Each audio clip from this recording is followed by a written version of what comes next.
ஏனுங்க கண்மணிகளோ, என்ன பண்றீங்க? கண்மணிகளா, காலையிலிருந்து ஒரே தலைவலி.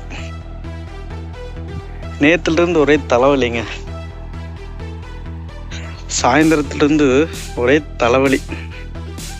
இப்படியெல்லாம் நிறைய பேர் சொல்லி நம்ம கேள்விப்பட்டிருப்போம் இல்லைங்களா கண்மணிகளா? இருக்கு, கேள்விப்பட்டிருப்போம். ஏன்னா நாமளே சொல்லியிருப்போம் நிறைய இடத்துல. ஸோ இந்த சைடு முன்னாடி ஒரே தலைவலியாகவே இருக்குது. காலையிலேருந்து மேல் பக்கத்தில் நேற்று சாயந்தரத்துலேருந்து ஒரே வலியாகவே இருக்குது.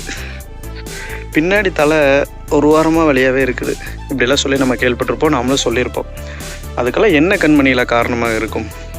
ஏதாச்சும் ஒரு அவுட்புட் வருதுன்னா அதுக்கு ஏதாவது ஒரு இன்புட் கண்டிப்பாக இருந்திருக்கணும்.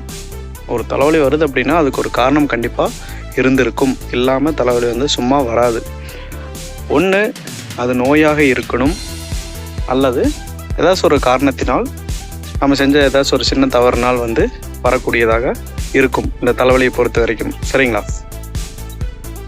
மேக்ஸிமம் பார்த்திங்கன்னா ஒரு 50% தலைவலிகள் வந்து நோய் கிடையாதுங்க, நம்ம செய்கிற சின்ன சின்ன தவறுகள்னால வரது அப்படின்னு வந்து சொல்கிறாங்க. இதுவே முன்பக்க தலைவலி இருக்குது அப்படின்னா தூக்கமின்மையினால் வருது அப்படிங்கிறாங்க. அந்த தூக்கமின்மையினால் வர்ற முன்பக்க தலைவலிக்கு தூக்கம் தான் சரியான தீர்வு அப்படின்னு சொல்கிறாங்க. இதுவே மேல் பக்க தலைவலிச்சதுன்னா அதுக்கு வந்து உணவு சரியாக எடுத்துக்காமை, சரியாக சாப்பிடாதது, சரியாக தண்ணி கொடுக்காமை, அதுதான் மேல் பக்க தலைவலி காரணம்னு சொல்கிறாங்க. அதற்கு தீர்வு வந்து நிறைய சாப்பிடணும், கரெக்டாக தண்ணி அளவாக குடிக்கணும், அதுதான் தீர்வுன்னு சொல்கிறாங்க.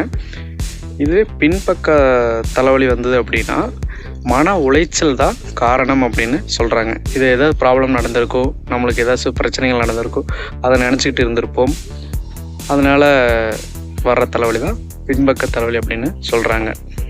இது மாதிரி தான் கண்மணிகளா, ஒவ்வொரு தலைவலிக்கும் பின்னாடியும் ஏதாவது ஒரு காரணம் வந்து இருந்திருக்கும்.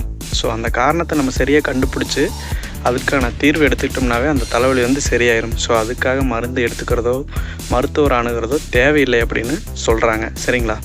இதை வந்து நான் ட்ரை பண்ணி பார்க்கல, ட்ரை பண்ணி பார்த்துட்டு நான் ஒரு நாளைக்கு சொல்கிறேன், நீங்களும் ட்ரை பண்ணி பாருங்கள்.